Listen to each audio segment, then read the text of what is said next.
Pour mieux comprendre ce que proposent les différents partis, nous avons posé les mêmes questions à leurs candidats, objectifs, comparer leur engagement, sans filtre, sans détour. L'immigration est l'un des grands enjeux de cette campagne. Il y a quelques mois, le gouvernement a revu à la baisse sa cible en immigration face à une certaine grogne contre les nouveaux arrivants, ce qui a provoqué le gel de certains programmes d'immigration. C'est quoi la capacité d'accueil du Québec? C'est quoi notre capacité d'accueil?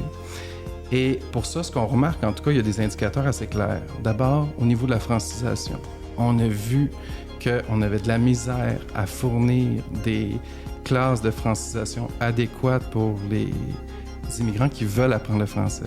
Et là, ce qu'on retrouve, c'est des gens qui, de peine et de misère, n'arrivent pas à s'intégrer, se sentent exclus, et un des meilleurs vecteurs d'intégration, ça demeure la langue française. On dit « Ah, mais il faut arrêter avec l'immigration, il faut arrêter avec les réfugiés, tout ça ». Mais on a un programme au Canada où l'ensemble de notre agriculture s'écoulerait demain matin si on n'avait pas des personnes qui viennent du Guatemala, qui viennent du Mexique, qui viennent du El Salvador, la plupart des pays latino-américains, mais aussi ailleurs.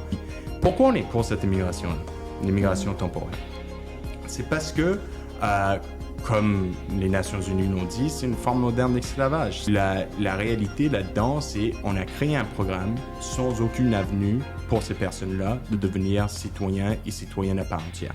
Si on travaille au Canada, si on paie des impôts au Canada, si on contribue à la société canadienne, on a le droit de devenir citoyen et citoyenne canadien. Ça devrait être indiscutible.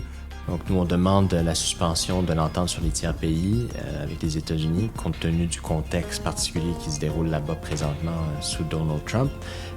On veut absolument que le Canada respecte le droit international puis ses obligations face aux questions de droits de l'homme, aux questions de droit de la Convention des réfugiés.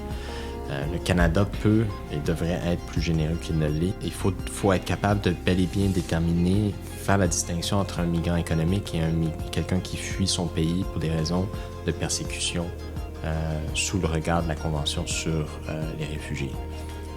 Moi, je serais favorable, notre parti est favorable à ce qu'on augmente cette définition-là aussi aux réfugiés climatiques. Ce n'est pas le cas présentement.